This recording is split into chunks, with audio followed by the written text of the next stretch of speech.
داڑھی اور مونچھ کے آداب، داڑھی کو بڑھانا اور اسے نہ کاٹنا، یہی جو ہے سنت رسول اللہ سے ثابت ہے۔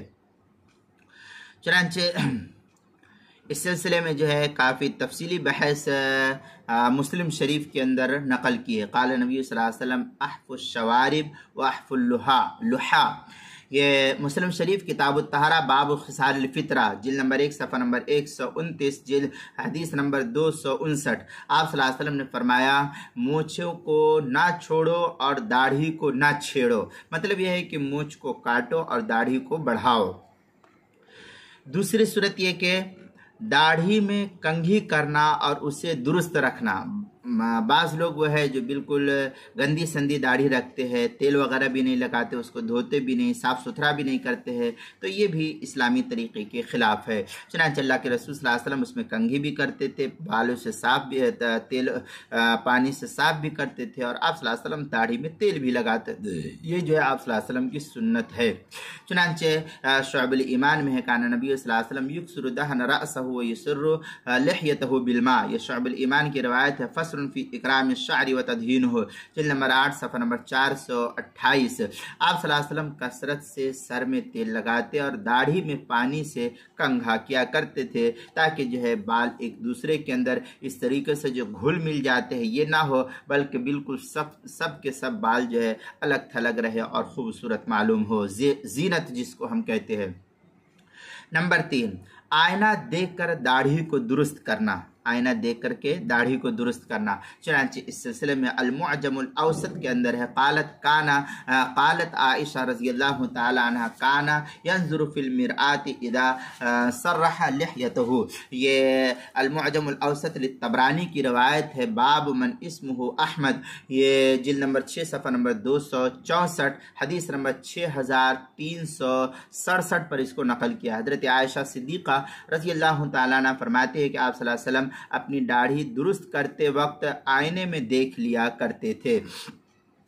نمبر 4، آئینہ دیکھتے وقت اس دعا کا پڑھنا، الحمدللہ اور اللہم کما حسنت خلقی فحسن خلقی، ایک روایت میں ہے اللہم انت حسنت خلقی فحسن خلقی، مطلب دونوں کا ایک ہی ہے، نہیں ترجمے میں کوئی فرق اس قدر نہیں ہے۔ چنانچہ ابو داؤد کے اندر روایت ہے قال نبی صلی اللہ علیہ وسلم یا رویفہ لعل الحیات ستطول بک بعدی فاخبر الناس انہ من عقد لحیتہ او استنجا برجع دابہ او عظم، پھر آگے جو ہے پوری حدیث جو ہے نقل کی گئی ہے آپ صلی اللہ علیہ وسلم سے اس سلسلے میں۔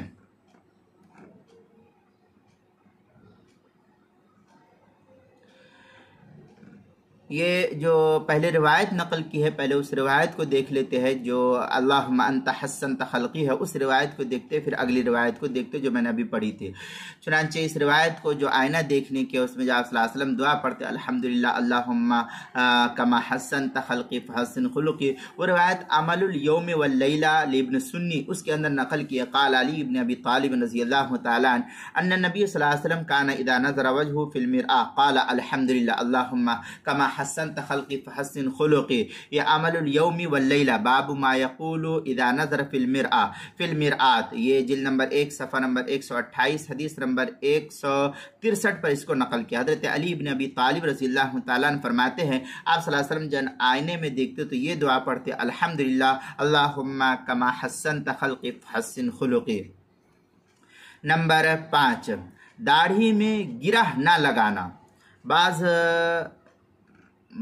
فساق گرہ لگاتے ہیں، جیسے عام طور پر سکھ وغیرہ یا اور بھی جو لوگ ہیں وہ داڑھی کے اندر جو ہے اس طریقے سے گاٹھیاں باندھ لیتے ہیں، تو یہ گاٹھی کا نہ باندھنا، گاٹھ نہ لگانا۔ چنانچہ اس سلسلہ ابو داؤد کے اندر روایت قال النبی صلی اللہ علیہ وسلم یا رویفہ لعل الحیا ستطول بک بعدی فاخبر الناس انہ من عقد لحیتہ، اس طریقے کے الفاظ ابو داؤد کتاب الطہارہ باب ما ینہا ان یستنجا بہ، جلد نمبر 1 صفحہ نمبر 6، حدیث نمبر 36 پر اس کو نقل کیا۔ یعنی آپ صلی اللہ علیہ وسلم نے فرمایا اے رویفہ شاید تیری زندگی میرے بعد طویل ہوگی، یعنی لمبی ہوگی، बस लोगों को बतला देना कि जिसने अपनी दाढ़ी में गिरह लगाई या जानवर की मेंगनी से या हड्डी से इस्तिंजा किया तो मोहम्मद सल्लल्लाहु अलैहि वसल्लम उससे बरी है, यानी उनका ताल्लुक मोहम्मद सल्लल्लाहु अलैहि वसल्लम के दीन से नहीं है। ये इस तरीके से आप सल्लल्लाहु अलैहि वसल्लम ने फरमाया। नंबर 6, दाढ़ी के बाल जब एक मुश्त से ज़्यादा लंबे हो जाए तो उसे काट देना। अब एक मुश्त की तफसील मुख्तलिफ की गई है। अभी इसको पहले हदीस देख लेते हैं, उसके बाद जो है हम उसकी तफसील को देखते हैं। चनांचे तिरमिज़ी के अंदर है क़ाल अमर इब्न शुऐब अन अबीही अन जद्दिही अन्न नबी सल्लल्लाहु अलैहि वसल्लम कान याख़ुज़ु मिन लिह्यतिही मिन अर्ज़िहा व तूलिहा। ये तिरमिज़ी शरीफ की रवायत है। अबवाबुल आदाब बाब मा जाअ फ़िल अख़्ज़ मिन लिह्या, जिल्द नंबर 2 सफ़ा नंबर 105 हदीस नंबर 2762 नंबर की। हज़रत अमर बिन शुऐब अपने वालिद शुऐब से और वो अपने दादा अब्दुल्ला बिन अमर बिन आस रज़ी अल्लाह तआला अन्हु से रिवायत नकल करते हैं कि आप सल्लल्लाहु अलैहि वसल्लम के रीश मुबारक यानी बाल मुबारक के बाल जब लंबे हो जाते थे, बढ़ जाते थे, तो लंबाई चौड़ाई से कुछ बाल को काट लिया करते थे। अब यहाँ ये कि ख़त बनाना जायज़ है। दाढ़ी और अंबिया के सुन्नत सफ़ा नंबर 70। अब यहाँ एक तफसीली बहस देखें। दूसरी बहस और इसी के अंदर कि रीश बच्चा भी दाढ़ी के हुक्म में है। रीश बच्चे के दाएं या बाएं किनारे के जानिब जो बाल हो उनको काटना दुरुस्त है। दाढ़ी और अंबिया के सुन्नत सफ़ा नंबर 55। ये तो दाढ़ी के सिलसिले में। अब हम ये देखते हैं कि दाढ़ी क्या है। रीश बच्चा कहते हैं ये जो है, ये जो होठ के नीचे होता है, तो होठ के नीचे ये हिस्से तक जो है, ये इस हिस्से को काट सकते हैं। यहाँ ये देख रहे हैं मेरे होठ को, यहाँ से इस हिस्से का तक जो है ये हिस्से को आप काट सकते हैं। लेकिन ये जो पूरा हिस्सा है, ये जो दाढ़ी के ये है, ये इतना हिस्से को आपको काटने की इजाज़त नहीं। ये ऐसे ही दाढ़ी है जैसे ये दाढ़ी है, इसलिए आप इसको अगर काटते हैं तो जितना गुना इसके काटने का जो गुना उसको भी काटने का वही गुना है। इसलिए ये दाढ़ी के अंदर शामिल है, इसको भी काटना नाजायज़ और हराम है। दाढ़ी एक मुश्त से ज़्यादा तो काटना। अब एक मुश्त क्या होती है, तो इसमें यूं है कि ये मेरा हाथ है, ठीक है। मैं अपने हाथ से, हर आदमी अपने हिसाब से, हर आदमी जो दाढ़ी रखा हुआ है वो अपने हिसाब से देखिए। मेरा ये हाथ है, मेरा ये हाथ और ये अंगूठा मेरा खड़ा है। एक मुश्त अगर हम लेते हैं तो सिर्फ ये, इसको एक मुश्त बोलते हैं। ये तो ये अब अंगूठे को तो हम ऐसा नहीं बंद कर देंगे, बल्कि ये खुला ही रहता है, ऐसे करते ऐसा। तो इसलिए उलमा लिखते हैं, फुक़हा लिखते हैं कि दाढ़ी के लिए एक मुश्त का होना ज़रूरी है। अब एक मुश्त हम हर चार जानिब से, ये मेरा ऐसा होना चाहिए, ये ऐसा। अब यहाँ से ये मेरा बाल मैं पकड़ करके ऐसा ले करके जाऊं, ये देखो मेरा अंगूठा यहाँ दिख रहा है ना, ये अंगूठे से लेकर के अब यहाँ ये मेरी एक मुश्त होगी। तो ये यहाँ से, अब जब यहाँ से जितने बाल मेरे बढ़ेंगे इधर, मैं इसको कतर सकता हूँ। ये हर चार जानिब से, इधर से भी मैं ऐसे ही पकड़ूँ, इधर से भी ऐसे ही पकड़ूँ और इधर से भी मैं ऐसे ही पकड़ूँ। हर सब जानिब से जो है ऐसे ही होना चाहिए। ऐसा नहीं कि सिर्फ सामने की जो है मैं इस तरीके से पकड़, ऐसा सामने से पकड़े और सामने से ऐसा पकड़ने के बाद अब मेरे जितने बाल यहाँ से बाहर निकल करके आएंगे, मैं इस सबको कैंची से कतर सकता हूँ। इधर के भी ऐसे ही, इधर के भी ऐसे ही, इधर के, हर चार जानिब से मैं अपने बालों को देख लूँ कि मेरा बाल इधर से कैसा, इधर से कैसा, इधर से कैसा है। आपके बाल सब तरफ से देख लिया ऐसा। अब ये एक मुश्त से मुतजाविज होकर के यहाँ जा रहा है, आप इसको कतर दीजिए। यहाँ जा रहा है कतर दीजिए, यहाँ जा रहा है कतर दीजिए, यहाँ जा रहा है कतर दीजिए। ये जो है दाढ़ी के हुक्म में है। अच्छा, दाढ़ी कहाँ से है, ये भी तो एक मसला है कि दाढ़ी किसको कहते हैं। तो लिसानुल मीज़ान के अंदर जो है इब्ने मंजूर रहमतुल्लाह अलैह, जो लुग़त की किताब है, बड़ी मशहूर किताब है, उसके अंदर कहा कि लुहा, ये जो दाढ़ी की जो ये हड्डियाँ होती है, ये जो हड्डियाँ होती है, ये हड्डी के ऊपर जो उगे हुए बाल होते हैं, यहाँ से लेकर के, इस हड्डी से लेकर के, ये हड्डी यहाँ से, ये गाल को छोड़ दीजिए, ये यहाँ से लेकर के ऐसे ऐसे ये पूरा इस हड्डी तक। ये जो उभरी हुई हड्डी होती है, गाल की जो उभरी हुई हड्डी होती है, इस हड्डी पर जो बाल आता है, इस बाल को दाढ़ी कहा जाता है। इस बाल का काटना जायज़ नहीं, ये दाढ़ी की हुक्म में है। अब जिन लोगों के, जैसे मेरे ये गाल के ऊपर है, अगर मैं इसको काट देता हूं तो मेरे लिए काटना जायज़ है, ये दाढ़ी के अंदर नहीं है। अब मैं यहाँ से ख़त बनाता हूँ, ये इस तरीके से मैं ख़त बनाता हूँ, इधर से लेकर के मैं ख़त बनाता हूँ, तो मेरे लिए इस ख़त का बनाना जायज़ है। आप भी बनाते, आपके लिए भी जायज़ है। इसी तरीके से नीचे की जानिब जो ये हड्डी है, इस हड्डी को लेकर के, इस हड्डी पर जितने बाल उगते हैं ऊपर से लेकर के नीचे तक, अंदर तक है, ये जितने बाल है, इन तमाम बालों के अंदर जो है ये जितना है, ये मेरा जितना हाथ ये जा रहा है, ये इस तरीके से जो बाल है ये सब के सब दाढ़ी के अंदर शामिल है। अब ये मेरे बाल जो दाढ़ी के अंदर, ये गले के ऊपर उगा हुआ है, ये हिस्सा का जो बाल है, ये जो आपको दिखाई दे रहा मेरा, ये गले का बाल है, ये गले का बाल है।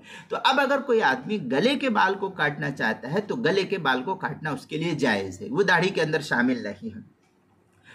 दाढ़ी के अंदर सिर्फ यही बाल जो यहाँ से, इस हड्डी से लेकर के, आपको हमको समझना थोड़ा दुश्वार हो जाएगा क्योंकि मेरी दाढ़ी निकले हुए है। तो आप उन छोटे बच्चों को देखिए, जो बच्चे अभी जिनको दाढ़ी नहीं निकले, या वो लोग जिनको दाढ़ी नहीं निकले हैं, उनके ऊपर अंदाज़ा लगाइए कि जो यहाँ से जो हड्डी होती है, ये दाढ़ जिसको कहते हैं, दाढ़, तो ये जो दाढ़ी, इसके ऊपर जितने बाल उगे हुए रहते हैं, ये सब के सब जो है ऊपर नीचे ये सब यहाँ तक जो है ये पूरे के पूरे बाल दाढ़ी के अंदर शुमार होते हैं। इसके ऊपर आप, मेरे ये गाल के ऊपर बाल है, ये मेरा गाल है। अब ये गाल के ऊपर जो बाल है, इस गाल के ऊपर के बाल को अगर कोई आदमी काटता है तो उसके लिए गाल के बाल को काटना जायज़ है, उसमें कोई हरज नहीं, वो दाढ़ी के अंदर शामिल नहीं। ऐसे ये गले के बाल को काटता है अगर कोई आदमी, तो गला का बाल चूंकि दाढ़ी के अंदर शामिल नहीं, इसलिए गले के बाल को भी काटना जायज़ और दुरुस्त है। ये इतनी तफसील देखना है तो दाढ़ी और अंबिया की सुन्नत में देख ले, वहाँ भी ये कुछ थोड़ी सी तफसील नकल की गई है और मैंने मुख्तलिफ किताबों का हवाला दिया, वहाँ भी देख सकते हैं।